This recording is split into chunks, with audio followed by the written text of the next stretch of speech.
ug siya miingon, bisan kinsa nga makakaplag sa hubad ni ini nga mga pulong, dili makatilaw sa kamatayon. Sa usa ka karaang lungsod sa deserto, nagpuyo ang usa ka batan-ong eskriba nga ginganlag Elior. Gikopya niya ang sagradong mga linukot nga basahon sa adlaw o gabii, apan mibati siya nga dili duol sa kamatuoran. Usa ka gabii, usa ka biyahedor nga nagtaptap sa abog misulod sa skriptorium.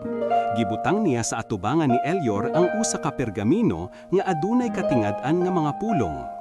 Bisan kinsa nga makakaplag sa hubad ni ini nga mga pulong, dili makatilaw sa kamatayon. Mikunot ang agtang ni Elior. Ako makabasa sa mga pulong, siya miingon, apan ako wala makasabot ni ini.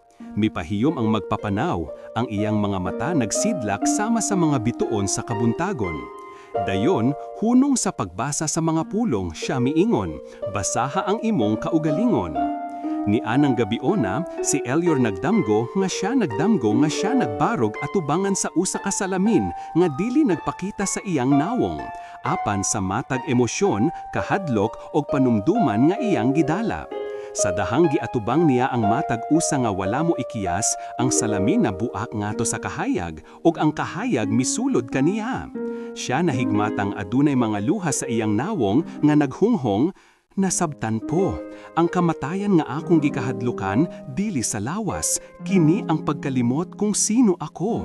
Sukad ni atong adlawa, si Elior wala na matkopya sa mga pulong, iya kining gikinabuhi. Ug katong nakahimamat kaniya, mibati og usa ka talagsaon nga kalinaw, ingon og usa ka butang nga walay katapusan nga gisulti pinaagi sa iyang kahilom.